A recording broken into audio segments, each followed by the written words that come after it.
Coaching for these leaders assists them to broaden their thinking and as a means to challenge them to take some risks.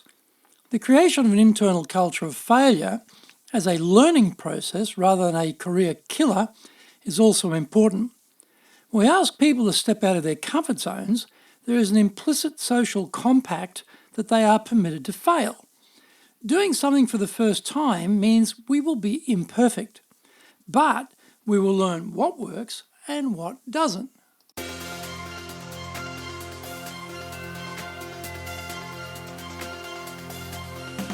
Konnichiwa, and welcome to the Leadership Japan series. I'm your host in Tokyo, Dr. Greg Story, President of Dale Carnegie Training Japan.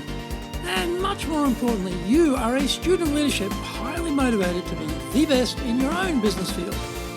Today's show is brought to you by the High Impact Presentations course. 2 days, 2 instructors, all of the key structures you will ever need, individual coaching and video review by experts. This is the Rolls-Royce of presentation training. If you have a performance or people challenge in Japan, then maybe we can help you. Contact me at greg.story@dalecarnegie.com. How would you like your own access to 105 years of the accumulated wisdom of Dale Carnegie training? With our new free report, Goal Setting Blueprint 2.0, and others, you can get all that across at our website, which is at japan.dalecarnegie.com. I do 3 weekly podcasts, and if you have an interest in presentations, search for the Presentations Japan series on iTunes, and if it's sales, then look for the Sales Japan series also on iTunes. These episodes for leadership are released every week, Wednesday, midnight Tokyo time. Before we get going, today's handy Japanese phrase is dewa, souyu koto de. Well, anyway, that's that. Dewa, souyu koto de. Well, anyway, that's it. That's all we got to. Dewa, souyu koto de. Dewa, souyu koto de. Well, anyway, that's that. Dewa, souyu koto de. This is episode number 195, and today we are talking about Japanese leaders needed now. Rising in a company in Japan requires talent, but this is often held hostage to time.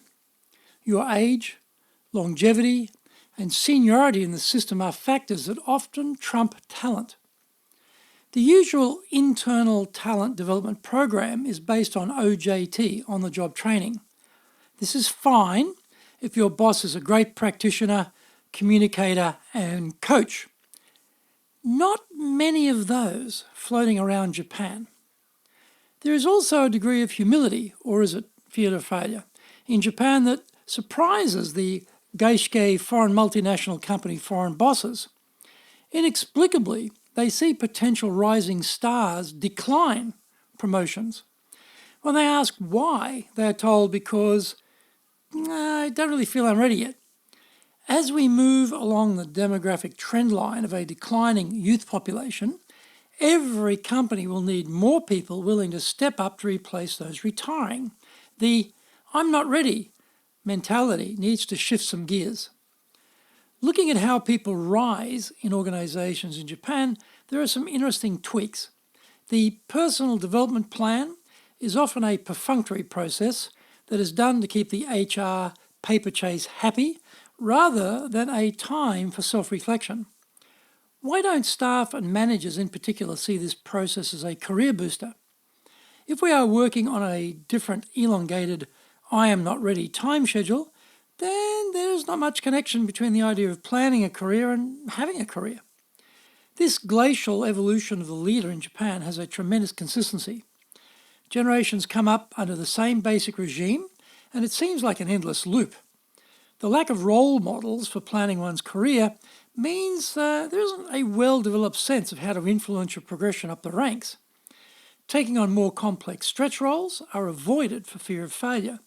Training isn't seen as a leverage point to boost one's capability and prepare for bigger accountability. Patrons are the time-tested means of rising in the company.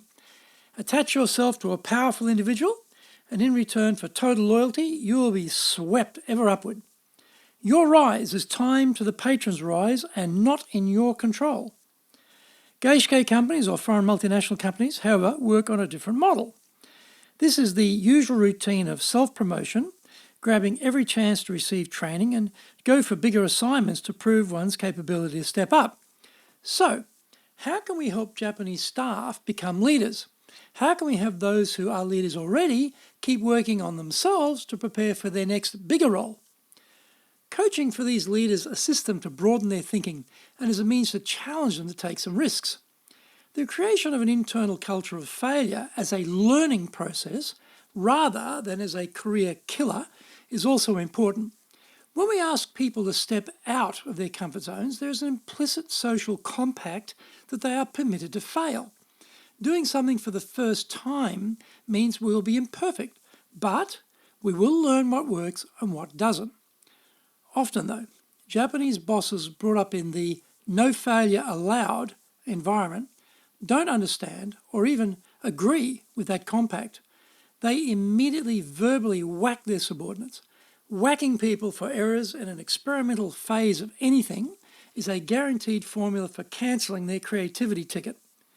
Is such middle management helping the company to move forward? Not at all. The lead up to training is also an important preparatory stage that is often missed in Japan. The regular approach is for the boss to say, "You have training in 2 weeks, HR has the details." Japanese staff members receiving this type of briefing may wonder why they're being shipped off to training. Are they failing in their work and this is a form of correction? Is this part of an HR plot to ease them out of the company by establishing their poor performance can't be improved even after giving them training? Trainers regularly encounter the hostage personality who is anti the training, regardless of the content or the quality. They don't want to cooperate and assume the role of critic of whatever is being presented. Trust me, they are a nightmare. If there was a proper conversation about how they're being selected because of their excellent work to date and because the company is investing in their future development, they might see the training opportunity a bit differently. If they had a coaching conversation with their boss that had them reflect on where they could be doing even better and to get some idea of outcomes from the training that might help them, the motivation to participate would go right up and the outcomes would be much improved. We need to work on the individuals and their bosses if we want to build a leadership bench strength. Culture, coaching, training, and communication are all integral to getting the mix right. Those companies who work this out are going to do much better in retaining their staff and building leaders. Action steps. 1. Create an environment that tolerates failure as part of the creative process. 2. Coach high potentials to change their mindset about achieving their full potential. 3. Don't just provide training, provide the why of the training for them.